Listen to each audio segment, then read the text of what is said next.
Praise the lord. Vijayawada మరియు పరిసర ప్రాంత దేవుని ప్రజలారా, మీ అందరికి కూడా ముఖ్యమైన గమనికండి. కల్వరి మార్గం పాల్ పృథ్వీ మినిస్ట్రీస్ నుండి ప్రతి నెల మొదటి మంగళవారం విజయవాడ పట్టణంలో ఉన్న కందుకూరి కళ్యాణ మండపంలో పరిశుద్ధాత్మ తైలాభిషేక మహోత్సవం జరగడం మీ అందరికీ కూడా తెలిసిన విషయమేనండి. కొన్ని అనివార్య కారణాల వల్ల ఈ ఆరాధన మరి వేరే ప్రాంతానికి షిఫ్ట్ చేయడం జరిగింది. విజయవాడ పట్టణంలో ఉన్న ఫాదర్ మరి దేవయ్య ఆడిటోరియంలో అంటే లయోలా కాలేజీలో ఈ ఆరాధన మార్చడం జరిగింది. మార్చి మాసం మొదటి మంగళవారం 3వ తారీఖు మరి జరగబోతున్న ఆరాధన ఫాదర్ దేవయ్య ఆడిటోరియం లయోలా కాలేజీలో జరగబోతుంది. మరి ఈ ఆరాధనలో ఇప్పటికే చాలామంది ప్రజలు పాల్గొని అనేక మంది దీవించబడతారు, ఆశీర్వదించబడతారు. మీరు కూడా మీ కుటుంబాలతో రండి, దైవ దీవెనలు పొందండి.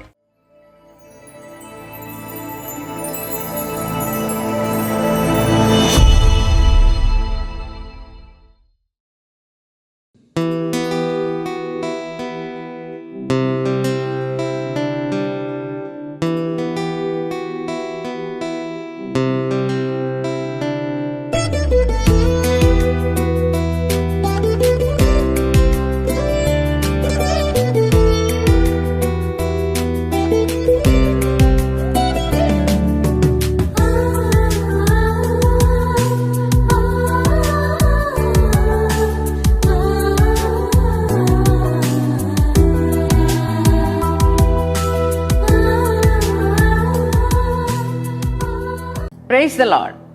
యేసుతో ప్రతిదినం అనే ఆధ్యాత్మిక కార్యక్రమానికి మిమ్మల్ని అందరినీ కూడా ప్రేమతో ఆహ్వానిస్తూ మీ అందరికీ నా హృదయపూర్వక వందనాలండి. దేవుని బిడ్డలారా, ఉదయం లేచి ప్రార్థించి దేవుని యొక్క వాక్యాన్ని చదివి ఉన్నారని నమ్ముతున్నాను. మరి ఉదయకాలం లేవగానే దేవుని వాగ్దానాలు వింటూ బలపరచబడుతున్నారు. ఈ దినం కూడా శ్రేష్టమైన వాగ్దానం ప్రభు మనకిచ్చారు. ఆ వాగ్దానం ఏమిటో చదువుకుందాం.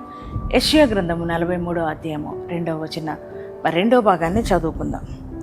నీవు అగ్ని మధ్యను నడుచున్నప్పుడు కాలిపోవు, జ్వాలలు నిన్ను కాల్చవు. Praise the lord. ఎంత శ్రేష్టమైన వాగ్దానం ప్రభు మనకి ఇస్తున్నారు. పరిశుద్ధాత్మదేవుడు ఈరోజు ఉదయకాలం మీతో మాట్లాడుతున్న మాట, నువ్వు అగ్ని మధ్యను నడిచినా జ్వాలలు నిన్ను కాల్చవు, నువ్వు కాలిపోవు అని దేవుడు ఈరోజు ఉదయకాలం మీతో మాట్లాడుతున్నాడు. దేవుని బిడ్డలారా, దేవుడు అంటున్నాడు, నువ్వు అగ్ని మధ్య నడవవు అని అనట్లేదు. అగ్ని మధ్య నడవలసిన పరిస్థితులు వస్తాయి మన జీవితాల్లో కదా. పోరాటాలు, సమస్యలు, బాధలు, రోగాలు, మరి అప్పులు, ఇలాగే నిందలు, అవమానాలు, ఇవన్నీ కూడా భయంకరమైన సమస్యలే కదా.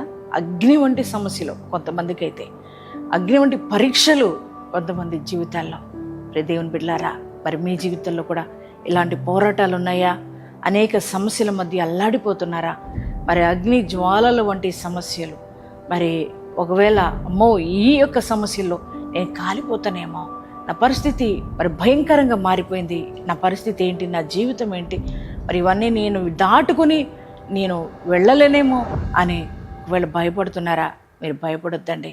దేవుడు అంటున్నారు, మీరు వాటి మధ్య వెళ్ళినా అవి మిమ్మల్ని కాల్చజాలు, నువ్వు కాలిపో ఖచ్చితంగా.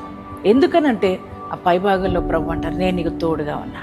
అవునండి, అటువంటి సమస్యల్లో నీ జీవితంలో ఎదురవుతున్నా, మరి అటువంటి సమస్యల్లో నీ యొక్క మనుషులు, బంధువులు, స్నేహితులు అందరూ నిన్ను వదిలేసిన పరిస్థితులు మీరున్నారేమో. కానీ నాన్న, నీ యొక్క ప్రతికూలమైన పరిస్థితుల్లో, అగ్ని వంటి శ్రమల మధ్యలో మరి దేవుడు నీకు తోడుగా ఉన్నాడు.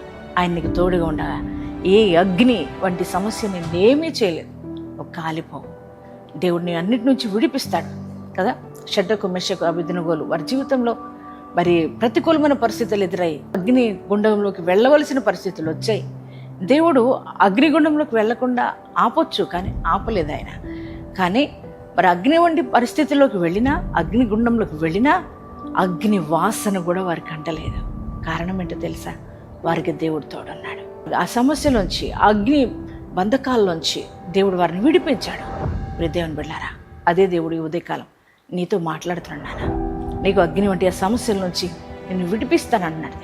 ఎందుకంటే నేను నీకు తోడుగా ఉన్నా, నువ్వు భయపడకో, నేను నీకు తోడుగానే ఉన్నా నేను అని ప్రభు చెప్తున్నారు. మరి నీకు కూడా విడుదల కలగబోతుంది. ఈ సమస్యలన్నిటిలో దేవుడు నీకు విజయాన్ని ఇవ్వబోతున్నాడు. ఈ ప్రతికూలమైన పరిస్థితులన్నీ మరి దేవుడు అన్ని అనుకూలంగా మార్చబోతున్నాడు.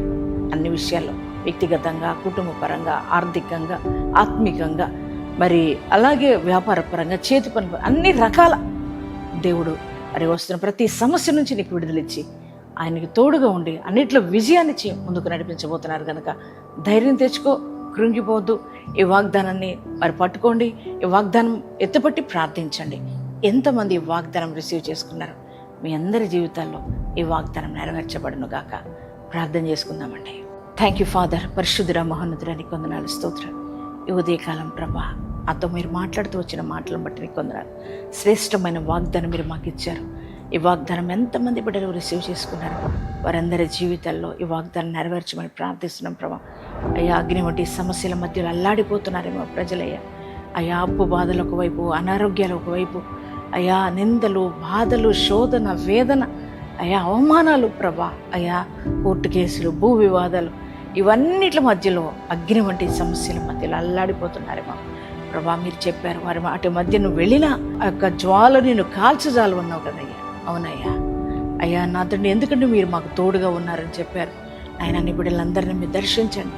మీరు తోడుగా ఉన్నారు కనుక అయ్యా ఏ ఒక్క ప్రతికూలమైన పరిస్థితి నీ బిడ్డలకు హాని కలిగించడానికి వీల్లేదు. మరి ప్రతికూలమైన పరిస్థితులన్నీ అనుకూలపరుచున్న ఆయన ప్రతి శోధన, వేదన, బాధ కొట్టివేయమని ప్రార్థిస్తున్నాను దేవా. అయ్యా, అప్పు బాధలు యేసునామములో తొలగిపోవును గాక. నిందలు, అవమానాలు కొట్టివేయబడును గాక యేసునామములో. తండ్రి నీకే స్తోత్రాలు. రోగాల బారులు ఉన్న ప్రతి వారిని ముట్టి తాకి స్వస్థపరచమని ప్రార్థిస్తున్నాను దేవా. అయ్యా నీకే వందనాలు, స్తోత్ర. వ్యాపారాలు దీవించండి అయ్యా. చేతి పనులు బ్లెస్ చేయమని ప్రార్థిస్తున్నా. సేవ చేస్తున్న వారి సేవను ఆశీర్వదించమని ప్రార్థిస్తున్నాం ప్రభా. దేవానికే స్తోత్రాలు. ఈరోజు ఎంతమంది బిడ్డలు ప్రభా అయ్యా నేను ఎగ్జామ్స్ రాస్తున్నారు, వారందరినీ కూడా మీరు దీవించి ఆశీర్వదించండి. వారి తెలివి, జ్ఞానము, జ్ఞాపశక్తిని వారికి దయచేయమని ప్రార్థిస్తున్నాను. అందరికీ ఫస్ట్ ర్యాంక్స్ దయచేయమని, ఈరోజు మ్యారేజ్ డేస్ బాడీస్ చేసుకున్న ప్రతి వారిని దీవించమని యేసు నామములో ప్రార్థిస్తున్నాం తండ్రి. ఆమేన్.